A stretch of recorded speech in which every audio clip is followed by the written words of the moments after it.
करालवदनां भीमामुक्तकेशी चतुर्भुजां दक्षिणाकालिकां दिव्यां मुण्डमाला विभूषितां छिन्नमुण्डधरां देवीं खड्गहस्तां भयङ्करीं वरदाभयदां नित्यां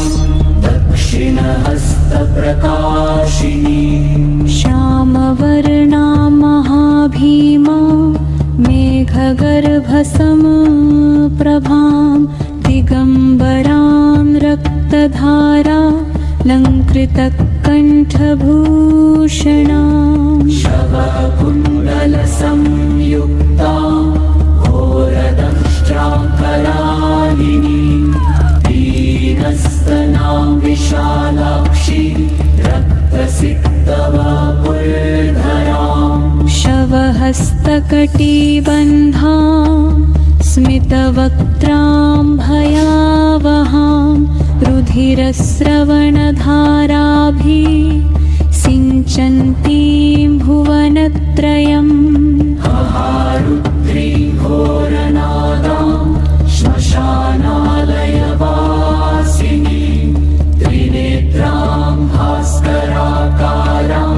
कालरात्रिस्वरूपिणीं मुक्तालम्बितकेशान्तां दक्षिणदिक्प्रकाशिनीं शिवशरीरसंस्थान्तां महादेवप्रियां शिवां भूतप्रेतपिशाचाद्यै सर्वतो परिवेष्टितां महाकालसमायुक्तां परमाशक्तिरूपिणीं स्मेराननां प्रसन्नां तां सर्वकामफलप्रदाम् एवं ध्यायेत् सदा Kali मोक्षसौख्यप्रदायिनीम् O Mother Kali, I offer my prayers.